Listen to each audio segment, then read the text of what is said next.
Alrighty, welcome to Triple Threat.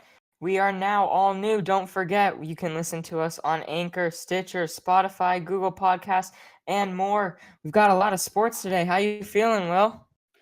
Pretty good. It's going to be a great show tonight. Yeah, we've got preseason standouts. Week 2 just wrapped up, and it was an exciting week 2. Josh Gordon is also back in Cleveland. We've got another breakout or bust for you guys.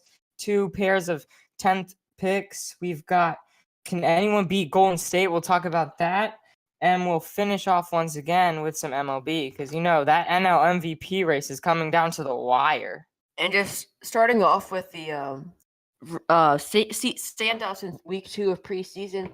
And just to mention back on last week, one of my standouts was Chris Warren, and he did it again, backing up those numbers, 110 yards, along with 23, 1 touchdown, 1 catch. Average 6 yards a carry in a preseason game against the second stringers should be good. If he can take over Marshawn Lynch, who's over 30 now, and I really think this guy could be the real deal and the next steal in the draft.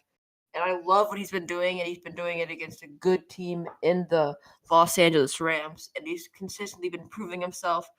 Back-to-back performances, just really cements himself as a good running back.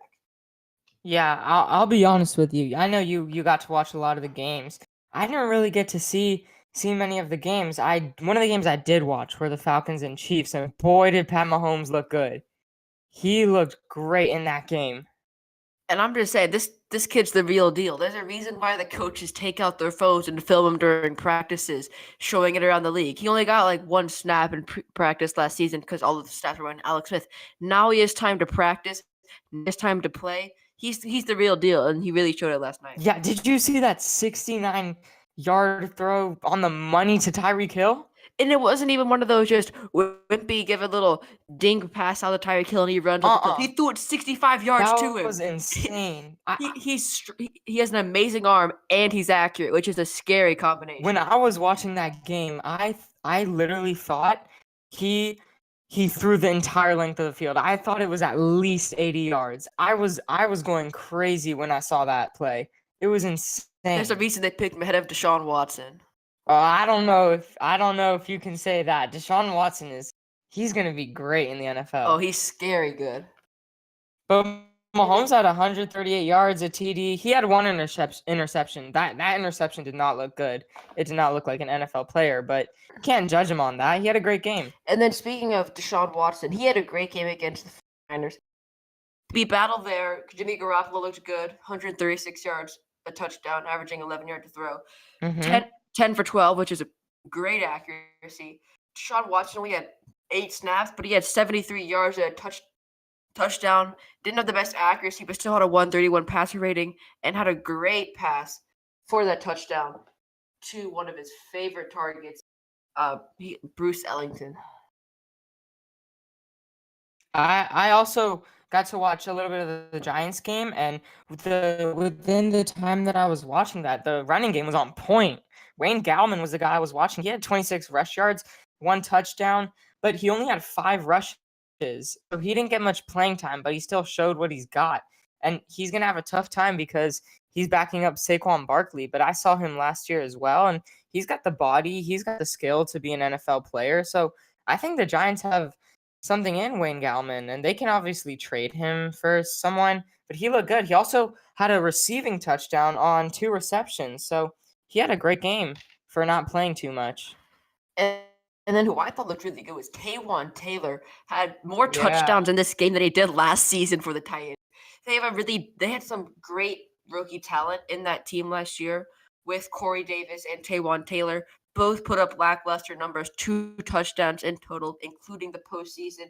But I really think that this receiving core is going to be really good going into the future. Sure, they got completely outplayed by the Bucs, which is a pretty terrible sight to see. But Tre'Quan Taylor was a pretty good player in this game. He had 4 catches for 95 yards, along with 2 touchdowns, and ran the ball for 3 yards, averaging 23 yards a catch. I could see him as being Mario's favorite receiver coming into this season. I think this is an exciting team. They have a great offensive line with Taylor Lewan, and then they have obviously Delaney Walker, Tre'Quan Taylor, Corey Davis, both emerging as young, and if they can really bolster that last season performance, then I can see this being a scary receiving core, a young tandem of receivers out of this 2017 draft. But right now, it's looking pretty good. I was also looking at Taylor for one of my standouts. He did have a phenomenal game. But did you watch the Cleveland game? Did you watch the Cleveland Buffalo game? Not much of it. I just wanted to see that QB battle, so I kind of turned off after the first quarter. Yeah, I actually forgot Josh Allen and Baker Mayfield going head to head. I was focused on Corey Coleman facing his former team. I'm waiting for Hard Knocks to see that game because when I'm watching Hard Knocks, like we said, I feel like I'm a part of that game. I'm waiting for Hard Knocks. It gives you an inside look into the team, and we mentioned that last podcast. If you haven't seen it, please make sure to check it out. It was a great episode, but I think that was a really interesting game, and there are some good standouts in that. And I think that we saw some of the talent that this teams have to offer. Obviously, one team on the decline in the Bills, and one team on the rise in the Browns. Yeah. Literally, they can't do anything wrong to be on the rise. A win is on the rise.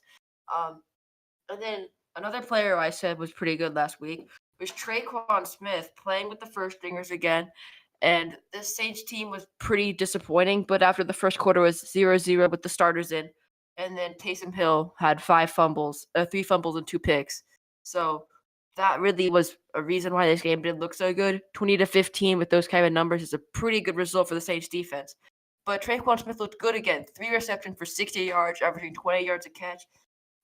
And last week, he makes acrobatic catches. He turns things in that don't look like to be a catch into something miraculous. It really gives this team a really good young core. Michael Thomas and Tre'Quan Smith, both under 24, should be really exciting to see.